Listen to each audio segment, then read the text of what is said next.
মাশরাফিদের পিটিয়ে তুলোধুনো করলেন তানজিদ তামিম। ব্যাটিং ব্যর্থতায় আজও ম্যাচের স্লেট। চট্টগ্রাম একাদশে যাকেই নামান তিনিই হন হিরো। টম ব্রুসি দিলেন তার প্রমাণ।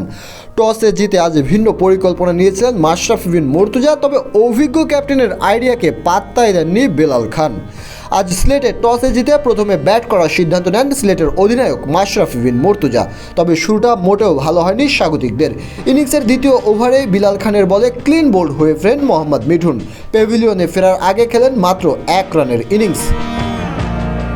ওমানের এই পেসারের পরের 3 বলেই লেগ বিফোরের ফাঁদে পড়েন নাজমুল হোসেন শান্ত, তবে কোনো মতে বেঁচে যান এই টপ অর্ডার ব্যাটার। তবে পরের ওভারেই শান্তকে ফিরতে হয়। 7 বলে 5 রানে ফেরেন শান্ত। 8 রানের মাথায় জোড়া উইকেট হারিয়ে ফেলে সিলেট স্ট্রাইকার্স।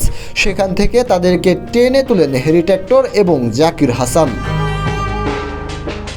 তবে 50 পেরোনো এই জুটিকে ভেঙে দেন নিহাদুজ্জামান। নিহাদের টস আপ ডেলিভারিতে উড়িয়ে মারতে গিয়ে নাজিবুল্লাহ জাজরানের তালুবন্দী হন 31 রান করা জাকির হাসান। এরপর রায়ান বালকে নিয়ে রানের চাকা সচল রাখেন টেক্টর। এই জুটিতে আসে 40 রান। এই জুটিও ভাঙেন বিলাল খান। তার ডেলিভারিতে ডিপ ব্যাকওয়ার্ড স্কোর লেগে ক্যাচ দিয়ে 45 রানে ফেরেন আইরিশ ব্যাটার টেক্টর। শেষ দিকে রায়ান বার্লে 34 এবং আরিফুলের 17 রানের কেমিওতে এই পুঁজি পায় সিলেট। 138 রানের টার্গেট যে মামুলি হবে ইনফর্ম চট্টগ্রাম চ্যালেঞ্জার্সের ব্যাটারদের কাছে তা তো জানা কথা। প্রথম 2 ওভারে 20 রান তোলে চট্টগ্রাম চ্যালেঞ্জার্স, তবে আবিষ্কাকে ফেরান তানজিম সাকিব। এরপর বিপিএলে অভিষেক হওয়া টম ব্রুসি আর তানজিদ করেন লম্বা জুটি। তাদের জুটিতেই মূলত খেলা চট্টগ্রামের পক্ষে চলে আসে।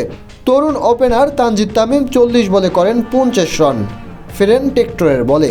বাকিটা সামাল দিয়েছেন ব্রুসি। শেষমেশ আরও এক দুর্দান্ত জয় নিয়ে মাঠ ছেড়েছে চট্টগ্রাম চ্যালেঞ্জার্স। আর সিলেটের জন্য আরও একবার বিষাদ ভরা হার। এখন পর্যন্ত জয়ের মুখই দেখেনি গতবারের রানার্স আপ সিলেট স্ট্রাইকার্স।